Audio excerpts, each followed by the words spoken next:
The first thing she heard was the groan of metal, a sound so loud in the suffocating silence it felt like the world was tearing open. A hard rectangle of amber light sliced through the darkness, pinning her to the dusty floor. Amara squeezed her eyes shut against the sudden glare, the scent of damp earth and stale air thick in her throat. Her body ached with a deep, settled weariness, the kind that came after a 16-hour shift on her feet, but this was different. This was the ache of cold concrete and fear. The dark green fabric of her nurse scrubs was stiff with grime, a constant, abrasive reminder of where she had been when her world tilted off its axis. A figure stood silhouetted in the doorway, broad and still, blocking the light. For a heart-stopping moment, she thought it was one of them, the men who had grabbed her in the hospital parking garage, their hands rough, their voices like gravel. But this silence was different. It was heavier. It was a weighted, familiar silence she had not felt in over a year. The figure took a step into the room, and the light spilled over his sharp suit, his immaculate shoes, the stark, handsome planes of his face. Her breath caught in her chest, a painful, sharp little knot. It couldn't be. The man's eyes, dark and unreadable, scanned the small, squalid space before they settled on her. They widened, just for a fraction of a second, the only break in a composure so absolute it seemed carved from stone. He said her name, and the sound of it in his voice was a ghost she thought she had long since buried. Amara, it was not a question. It was a statement of impossible fact, spoken with a low, dangerous disbelief that vibrated in the small room. He took another step, his shadow falling over her, and in that moment, she knew she was no safer than she had been a minute before. This was Jinwoo. And what he did not yet know, as he stared down at the woman he had once loved, was that the steel and glass prison built around this basement, the house he had just entered using his own key, belonged to his younger brother. We are just getting started on this story. If you're enjoying it, please subscribe to the channel for more just like this. Now, let us get into it. Their two worlds had never been meant to collide. Amara's was a world of beeping monitors, the clean scent of antiseptic, the quiet dignity of caring for people at their most vulnerable. Jinwoo's was one of silent cars arriving in the dead of night, of whispered conversations in rooms she was never invited into, of a power so immense and terrifying it was never spoken of directly. They met in the emergency room where she worked. He'd brought in one of his men, a gunshot wound to the shoulder, and had stood with an unnerving stillness against the wall while she worked, his eyes tracking her every efficient, gentle movement. He had been a patient man, courting her with a quiet intensity that was both thrilling and frightening. He sent flowers, not ostentatious bouquets, but single, perfect gardenias that filled her small apartment with their scent. He learned her schedule, appearing outside the hospital at the end of her longest shifts, not with a fancy car but on foot, ready to walk her home. For 6 months, she had allowed herself to believe he was just a wealthy businessman. She had allowed herself to fall for the man who listened more than he spoke, whose rare smiles were reserved only for her. The end came as abruptly as the beginning. A news report, a rival's face on the screen, a name dropped by a police commissioner that connected Jinwoo to a world of violence she could not comprehend. When she confronted him, he did not lie. The quiet admission in his eyes was more devastating than any denial. "This is my life, Amara," he had said, his voice flat. "It cannot be yours." She had walked away, and it had been the hardest thing she had ever done. Now, in the cold of the basement, that memory felt like a lifetime ago. Jinwoo knelt, his expensive trousers brushing against the filthy floor without a moment's hesitation. He reached for her, his touch surprisingly gentle as his fingers brushed her cheek. "Who did this to you?" he asked again, his voice a low growl. She shook her head, the movement jarring. "I don't know. 2 men. They were waiting for me after my shift." He helped her to her feet, his strength a steadying presence. She swayed, and his arm went around her waist, holding her securely against him. The familiar, subtle scent of his cologne, sandalwood and something clean like rain, filled her senses, a cruel trick of memory. He guided her toward the light, up a short flight of concrete steps, and into a hallway that was blindingly white and sterile. The mansion was a monument to cold, modern wealth. Gleaming marble floors stretched out into vast, sparsely furnished rooms. Floor-to-ceiling windows looked out onto a manicured lawn shrouded in the blue haze of twilight. There was no art on the walls, no photographs on the tables, no sign that anyone actually lived a life here. It was a showcase, not a home.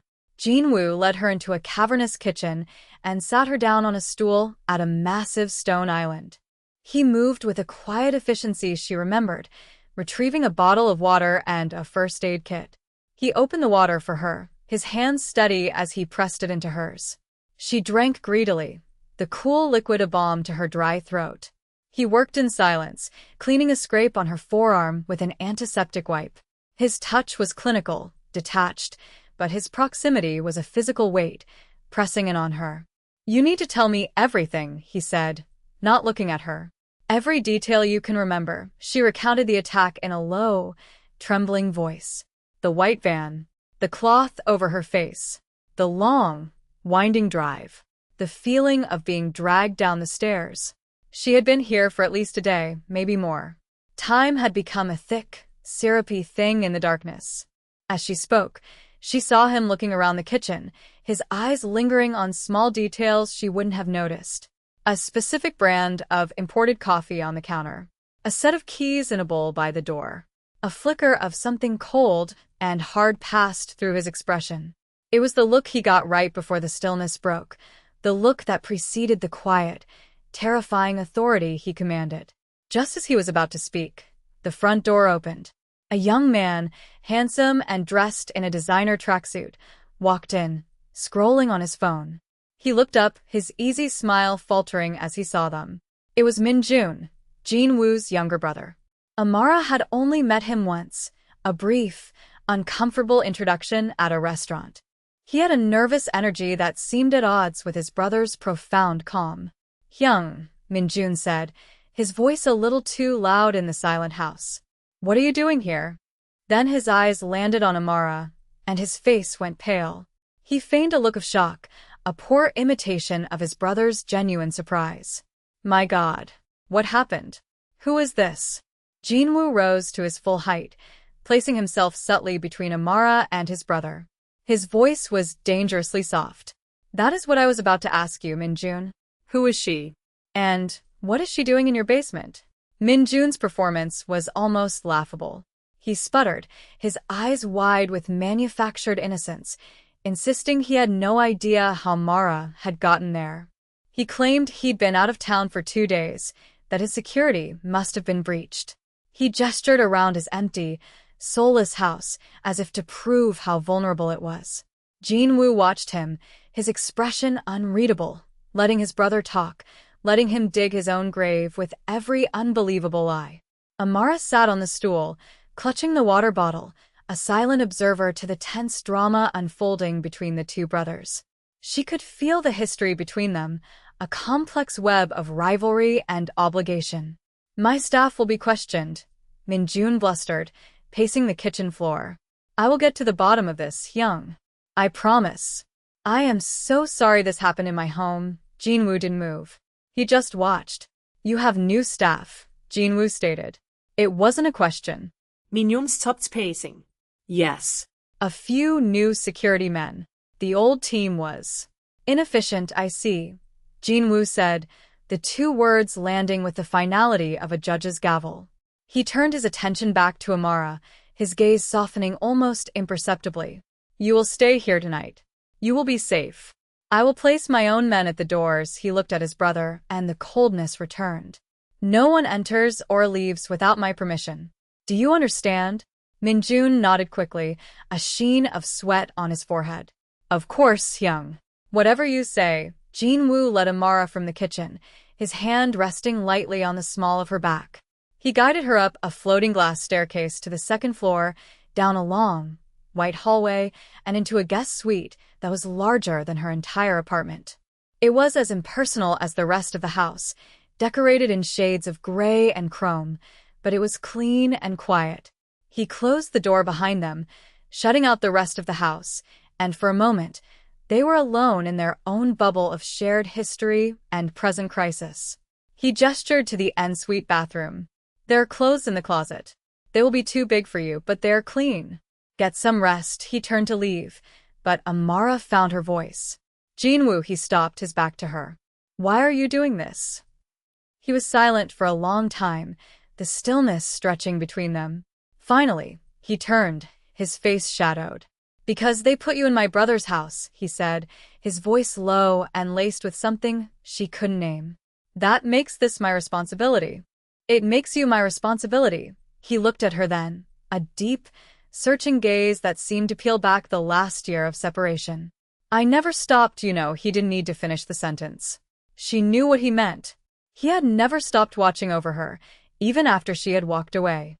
The thought was both comforting and deeply unsettling.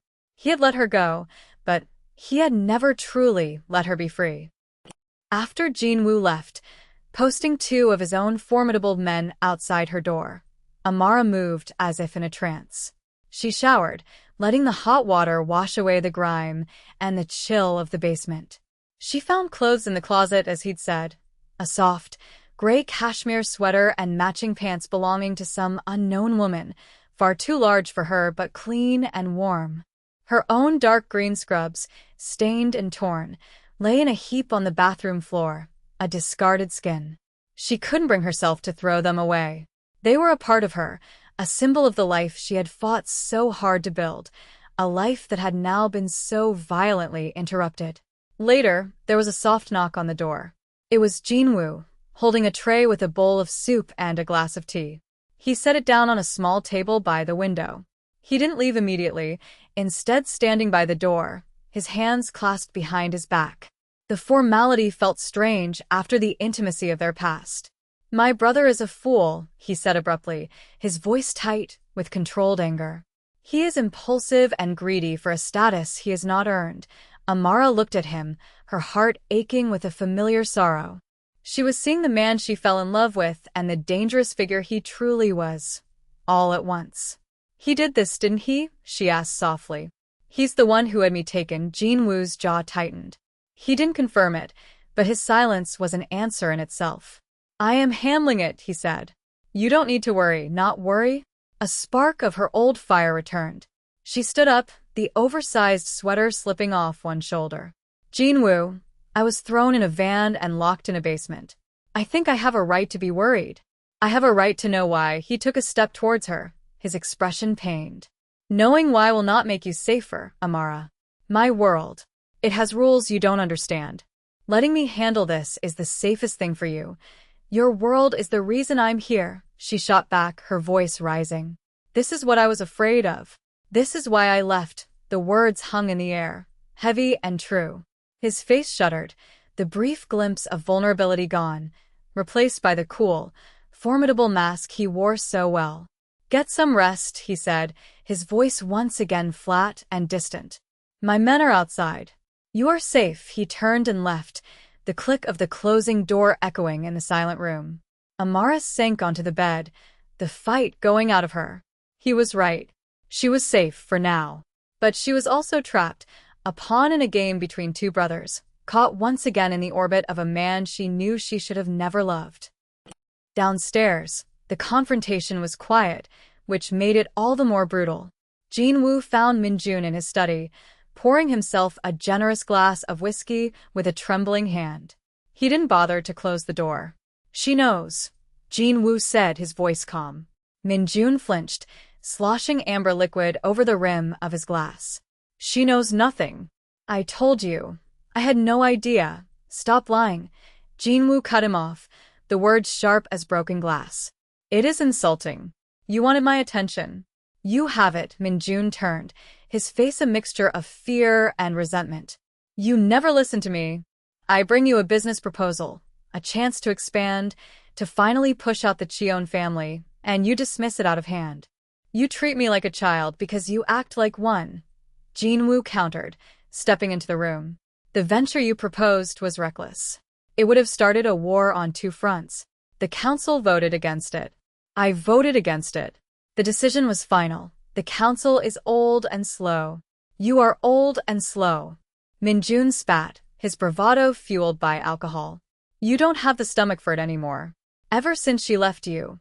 He gestured vaguely towards the ceiling, towards the room where Amara was.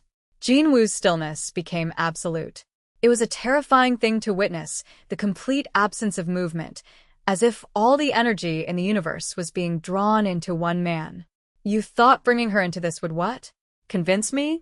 You thought you could use the woman he trailed off, unable to say the word, as a message? She was leverage, Minjun insisted, his voice cracking. A way to make you see reason. I wasn't going to hurt her. I was just going to hold her for a few days. To show you I was serious, Jinwoo took a slow step forward. You put your hands on something that was mine, he said, his voice dropping to a near whisper. The possessiveness in his tone was archaic and absolute. You brought your filth into her clean world. For that, there is a price. Minjun shrank back, the empty bravado draining from him, leaving only a pathetic, frightened man. Hyung, please. I'm your brother, my brother. Jinwoo repeated the words as if tasting them for the first time, and finding them bitter.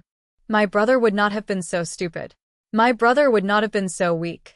He left Minjun standing there, trembling in his expensive, empty house. Jinwoo knew this was not the whole story. His brother was a fool, but he was a predictable fool. This move was too desperate, too sloppy.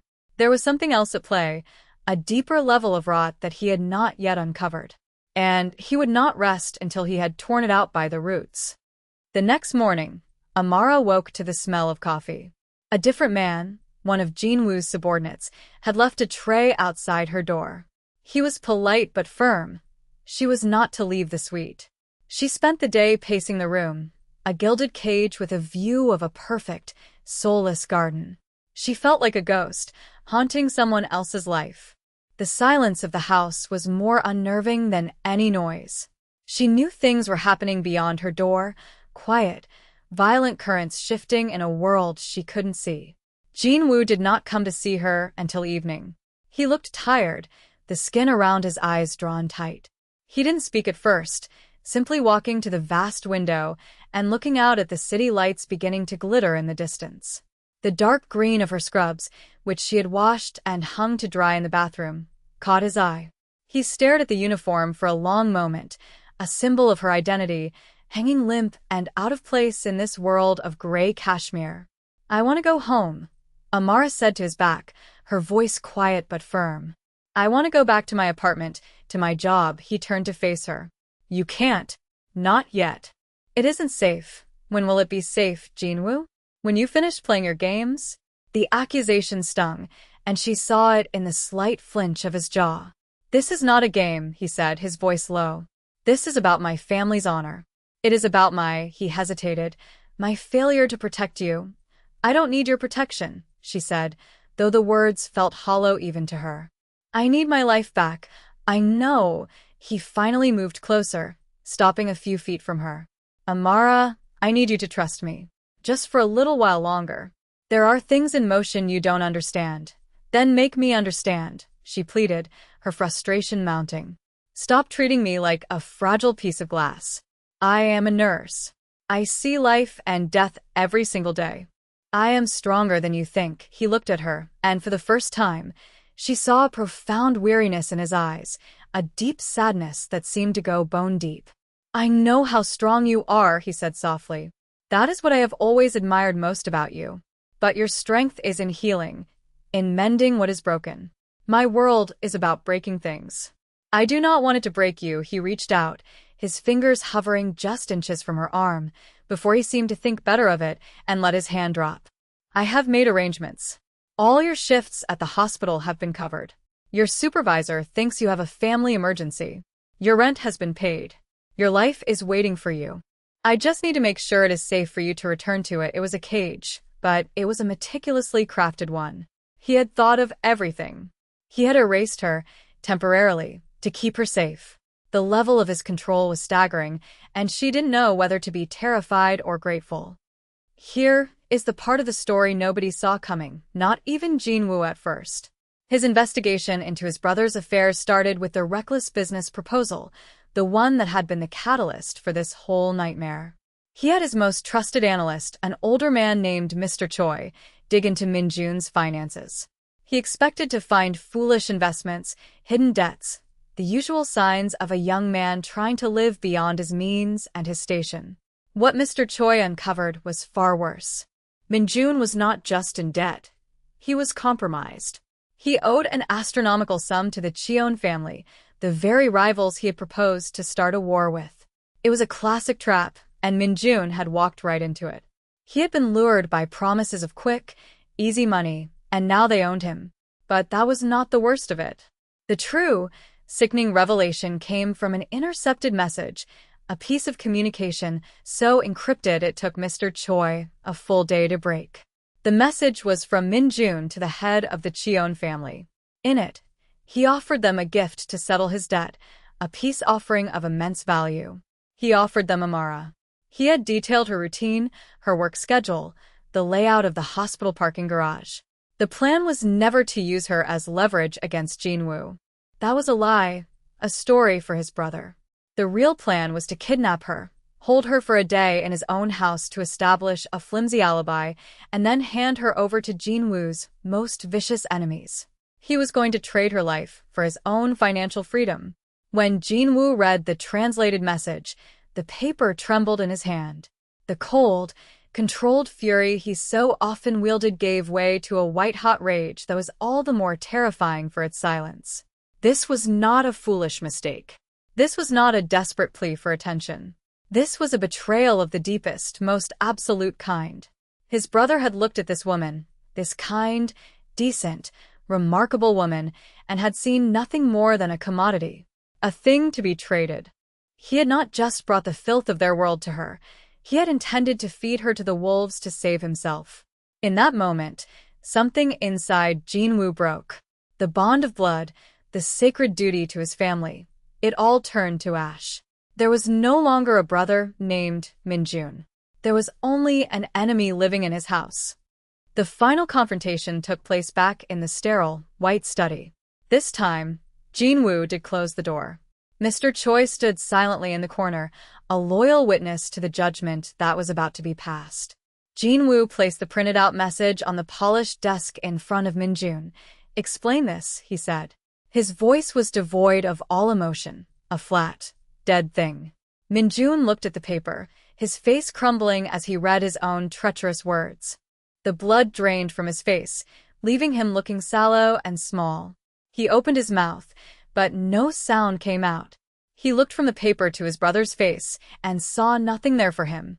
No merci. No flicker of shared history. Just the cold, hard emptiness of a door that had been permanently closed. "They were going to kill me," Minjun finally whispered, his voice hoarse. "I was in too deep. I had no other choice. There is always a choice," Jinwoo said, his voice still terrifyingly calm. "You could have come to me. You could have confessed. I would have paid your debt. I would have disciplined you, yes. But I would have protected you.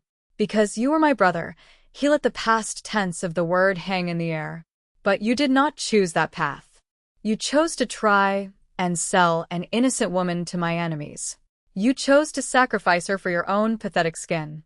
You are not just a fool, Minjun. You are a coward and a traitor." He walked around the desk until he was standing over his cowering brother. He did not raise his hand. He did not need to. His words were sharper than any blade. "As of this moment, you are no longer a part of this family. Your name will be stricken. Your accounts will be frozen.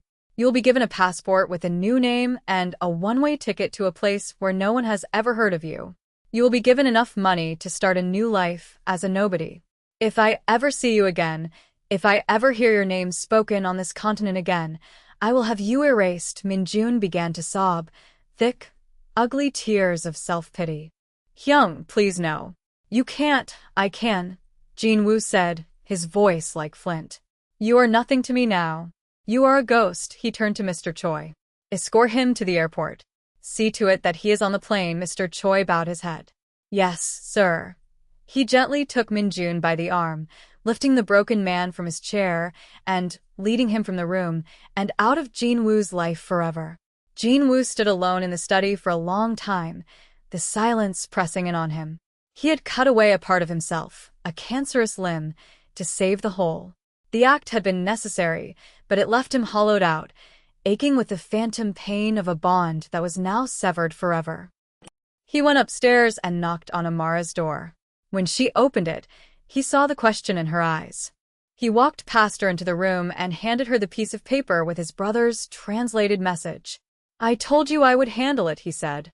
"This is what I handled." He watched her as she read, her expression shifting from confusion to shock, and then to a quiet, horrified understanding. She looked up at him, her eyes wide. He held her gaze, letting her see everything he was feeling: the rage, the shame, the profound regret. He did not hide behind his mask of control. "He was going to give me to them," she whispered, the words barely audible. "Yes," Jin-woo confirmed, his voice rough. For money, he took a deep breath, the confession costing him more than she could ever know. "This is my fault, Amara. All of it. I am the reason you were targeted. My life, my name. It is a poison, and it touched you. I brought this darkness to your door." He stepped closer, his hands clenched at his sides. "I can't take back what happened, but I can give you a future. Any future you want. I have set up an account for you. It's enough to go anywhere in the world, to start over, to never have to work again unless you choose to. I can give you a new identity, a new life where no one knows your name or your connection to me. I will have my people watch over you from a distance to ensure you are safe for the rest of your days. You only have to say the word." He offered her a complete escape, a golden parachute out of the nightmare his family had created. It was an act of penance, a desperate attempt to wash his hands clean of the stain. She listened to his offer, her expression unreadable. She looked around the beautiful, empty room, a prison of his making. She looked at the man standing before her, a powerful, broken king who had just disowned his own blood for her sake. She saw the immense cost of his world, and the immense love he was trying so desperately not to name. When he was finished, she was quiet for a long moment. Then she asked a simple question that cut through all the money and power and plans. "That's what you can do for me," she said, her voice clear and steady. "But what do you want, Jin-woo?" The question undid him. No one ever asked him what he wanted. They asked for things from him. They feared him. They obeyed him. But no one asked about the desires of his own heart. He looked at her fierce, compassionate eyes, and the mask finally crumbled into dust. "I want to be the man you thought I was," he confessed, his voice raw with a year of unspoken longing. "The man who walked you home from the hospital. The man who brought you gardenias. I want to be that man. But I don't know how." Weeks turned into a month. The opulent, cold mansion was sold. Minjun was a ghost, his name never spoken. Jin-woo moved them both to his own home, a penthouse apartment high above the city, a place filled with books and art and warmth. It was a home, not a showcase. Amara did not take his money. She did not run to a new life. She stayed. She did not, however, return to the hospital. The trauma was still too close, the memory of the parking garage too sharp. Instead, she found a quiet courage in the stillness of their new life. She read the books that lined his walls. She learned to cook the traditional Korean dishes his housekeeper taught her. She found a new rhythm, a life she had not chosen but was slowly, cautiously, beginning to claim as her own. Jin-woo was changing, too. He was home more often. He delegated the darker aspects of his business to his most trusted men, focusing instead on the legitimate enterprises that had always been a part of his portfolio. He was shedding a skin, a slow and painful process, but one he was committed to. He was trying to become the man he wanted to be. One evening, she was standing on the balcony, looking out at the endless river of headlights flowing through the city streets below. The air was cool and crisp. She heard him come up behind her. He didn't speak, just stood beside her, sharing the view. After a few minutes of comfortable silence, he held something out to her. It was a single, perfect white gardenia, its petals like velvet in the twilight. Its sweet, heady fragrance filled the air, a scent from a life ago. She took it, her fingers brushing his. It was the first time they had touched since that night in his brother's house. It's a start, she said softly, looking at the flower, then up at him. Yes, he agreed, his eyes holding hers. A start. There were no grand declarations, no passionate speeches. There was only this, a quiet understanding, a shared hope, a promise held in the fragile petals of a flower that two worlds, once impossibly separate, might finally find a way to become one. The city lights glittered below them, a galaxy of possibilities, and for the first time in a very long time, they both felt the stirrings of peace. What do you think is the hardest thing to forgive? A betrayal by a stranger or a betrayal by family? Let me know your thoughts in the comments. I read every single one. And if you enjoyed the story, please give it a like and subscribe for more. I will see you in the next one.